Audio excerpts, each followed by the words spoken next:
Timnas Indonesia akan menghadapi Korea Utara dalam laga perempat final Piala Asia U17. Pelatih Nova Arianto diprediksi akan menerapkan permainan berbeda di fase gugur ini. Garuda Muda akan menghadapi tim tangguh Korea Utara. Menyapu bersih kemenangan dalam fase grup menjadi modal dan menambah kepercayaan anak-anak asuhan Nova Arianto.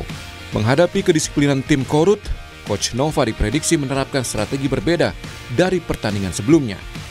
Mereka bisa bermain dengan lepas, bermain dengan gembira, tidak perlu memikirkan hasil akhir. Saya rasa hasilnya justru akan positif. Jadi celah-celah yang bisa dimanfaatkan menurut saya adalah Korea ini memang bermainnya disiplin. Ini sangat berbeda dengan tim yang lain.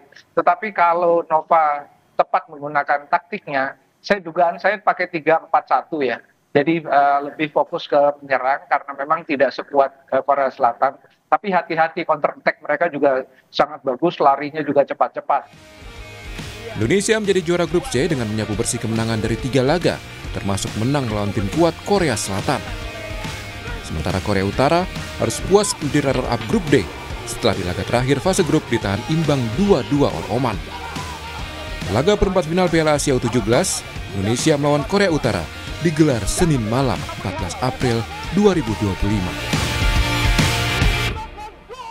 Saudara, malam nanti Timnas U17 berjuang mencetak sejarah untuk lolos ke semifinal Piala Asia U17. Lawannya Korea Utara. Pasukan Garuda Muda menantang Korut dengan status juara grup C.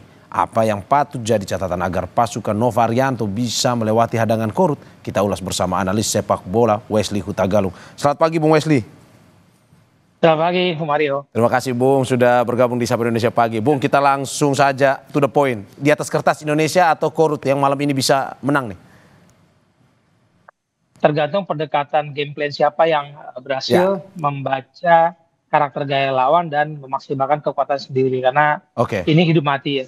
Kesalahan udah gak ada ampun lagi. Berarti Indonesia masih punya peluang besar nih ya, sepertinya malam ini ya? Kalau bermain dengan game plan sesuai dengan yang diarahkan, kita bisa mengalahkan Korsel, kenapa enggak dengan Korut? Ya, karena catatannya lawan Korsel yang 2 kali juara Piala Asia, apalagi lawan Korut yang kemarin runner up kalau di fase grup ini ya?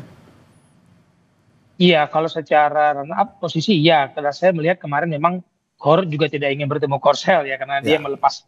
Mungkin di gol-gol terakhir melawan Oman itu yang buat mereka bertemu kita sebagai run up. Tapi sebagai juara kan mereka pernah juara juga 2010-2014. Dan di situ memperlihatkan usia muda itu bukan sebuah patokan sebuah negara besar bisa berprestasi. Karena itu masih berproses terus anak-anak muda kita. Oke, Bung, kalau melihat Cywar sudah dilakukan dari pelatih Korea Utara. Taesong ini sudah lempar kata-kata bilang ya kami harus melemahkan keunggulan mereka. Mereka terdiri dari pertahanan yang solid dan serangan mematikan. Sudah dibaca nih oleh pelatih Korea Utara. Menurut Anda, Cywar seperti ini, analisis Anda, apakah memang benar yang dikatakan oleh pelatih Korea Utara? Atau sebenarnya ini semacam Cywar untuk melemahkan kepercayaan diri Indonesia aja? Analisis Anda seperti apa? Wajar ya, Bung Mario, setiap pelatih kepala itu akan memainkan strategi memperkuat kepercayaan diri timnya dan melemahkan lawan kalaupun kita baca. Kalau kita nggak baca kan kita nggak tahu juga. Jadi biarkan saja tim Nova dan pemain fokus. Jadi saya sepakat ya, sosial media tidak ada lagi di dalam pertarungan ini. Anak-anak kita dan kita jauh dari sosial media, nggak usah baca berita, fokus ke dalam taktik strategi yang disiapkan. Lalu di setiap tim itu kan ada tim analis. Nah, analis ini yang melihat, membaca, memperkuat kekuatan kita dan memaksimalkan kelemahan lawan. Nah, ini yang harus dibaca juga karena dari 3 pertandingan saya membaca 3 gaya berbeda Korut ini juga kita perlihatkan dengan 3 gaya berbeda kita. Waktu melawan Iran, Korut itu bermain sangat baik dari sisi kiri, menyerang dari kiri terus dan garis pertahanan mereka sangat ke depan. Lalu melawan Tajikistan, mereka bermain di sepertiga tengah lapangan dan menyerang dari kanan. Beda lagi nih. Nah, ketika melawan Oman, garis pertahanan mereka benar-benar mengunci di tengah lapangan dengan garis menyerang mereka dari tengah. Itu kan 3 wajah berbeda dan kita juga perlihatkan 3 wajah berbeda ketika menghadapi Korsel, Yaman dan Uzbekistan. Oke, kalau dari apa yang disampaikan oleh pelatih Korea Utara ini kan sepertinya dia sudah membaca strategi permainan dari pelatih Timnas U17 Indonesia Nova Arianto. Kadang strateginya 3-4-3. kadang juga 5-4-1, di mana ditumpuk di belakang, mengandalkan serangan balik. Kalau menurut Anda, apakah dengan strategi seperti ini yang sering dilakukan oleh pelatih Novarianto, apakah perlu dilakukan juga melawan Korut, ataukah ada strategi baru, formulasi baru? Pasti setiap pertandingan itu akan berbeda game plan-nya, Aryo, bahwa setiap pertandingan gaya bermain. Saya hanya melihat Korsel dan Korut itu agak sama lah. Kalau kita bertahan ketika lawan menyerang build up serangan dari bawah, kita memang main 5-4-1, 5 pemain belakang. Tapi yang berbahaya adalah ketika pemain kita ini kan terlalu sering terburu-buru. Begitu kita menguasai bola, kita ingin sekali melepaskan bola cepat sekali ke daerah pertahanan lawan. Nah, ketika bola lepas dan kehilangan kontrol, mereka balik menyerang. Itu strategi organisasi dan struktur pertahanan kita nggak 5-4-1, belum siap. Itu yang kerap kita dimanfaatkan oleh Korea Selatan. Dan saya yakin ini akan sudah dilihat oleh Korea Utara. Jadi kita harus bermain lebih sabar sehingga struktur organisasi pertahanan kita itu tidak berantakan. Oke, kalau kita melihat struktur pemainnya, misalkan di belakang untuk Indonesia sendiri ada Iputu Apriawan, Muhammad Al-Ghazani, dan Daniel Afrido. Serta juga mungkin ada Fabrio Azkairawan dan juga Matthew Baker. Kalau menurut Anda dengan pertahanan seperti ini, apakah memungkinkan Indonesia dengan posisi 5-4-1 misalkan? Baik ketika bertahan dan mungkin juga bisa membantu penyerangan atau gimana? Saya kalau melihat komposisi, mungkin kita melihat komposisi permainan lawan Korea Selatan. Tiga back, center back itu akan main dari awal. Kalau kita menyerang melakukan formasi, ya menurut saya saya yakin 3-4-3 masih bisa, atau 3-4-1-2-1. Tapi dua pemain Evandra dan Nazril ini menjadi kunci di tengah. Ini yang tidak boleh main buru-buru nih. Tapi kalau kita main 5-4-1 sejak awal, itu sama saja dengan kita membiarkan area permainan kita, garis pertahanan kita itu terlalu ke bawah. Itu berbahaya. Capek loh Bung Mario untuk main terus-terusan diserang kayak Korsel itu capek. Dan sedikit kesalahan kita akan dimanfaatkan oleh tim lawan. Apakah mungkin saja Korea Utara punya pemain lini depan, tengah ke depan yang mungkin saja jika kita bermain 5-4-1 yang bisa terus-menerus melakukan serangan yang kita perlu waspadai atau gimana, Mas? Iya, saya catat pemain nomor 10 juga bagus dari mereka ngontrol bolanya. Terus dari sisi kiri Pak Hwang Song itu punya bagus sekali determinasinya. Jadi ada mungkin formasi-formasi yang sudah dibaca oleh Coach Nova bahwa mereka main tuh 4-4-2 keseringannya. Meskipun lawan Oman, ketika lawan Oman 4-3-3 karena mereka sudah mencari formasi untuk mengunci posisi di run up. Tetapi 4-4-2 ini wajib sepertinya akan menjadi andalan dari Korea Utara karena sering-sering mengubah gaya formasi sejak awal dengan pertandingan yang tidak ada maaf lagi karena sudah hanya satu pertandingan kan. Kalau di grup kan dia bisa terus di pertandingan berikutnya. Ini sudah nggak ada maaf lagi. Saya pikir Korea Utara akan bermain 4-4-2 seperti di dua pertandingan awal mereka dan terutama gaya main seperti melawan Tajikistan yang memang agresif sekali.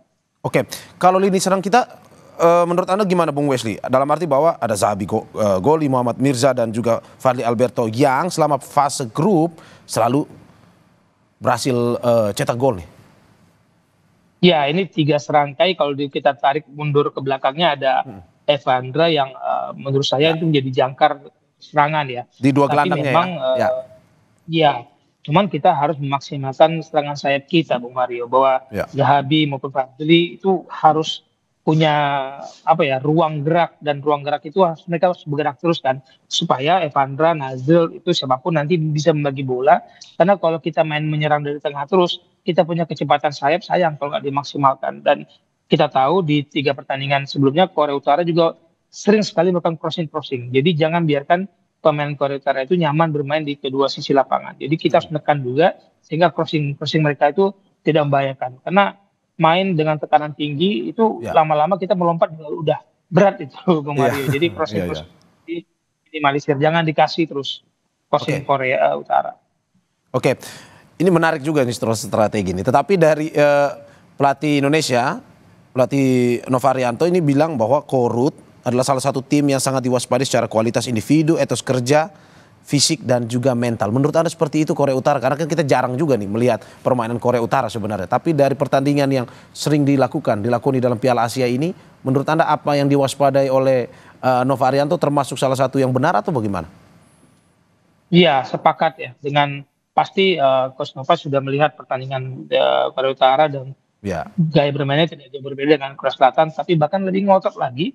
Postur tubuhnya kalau kita lihat lebih fisik, mereka lebih baik dalam duel-duel. Jadi itu sangat harus diantisipasi oleh tim analis kita bahwa di mana kekuatan lawan, di mana kelemahan lawan. Jadi kekuatan lawan kita persiapkan untuk diantisipasi, kelemahan lawan harus dieksploitasi.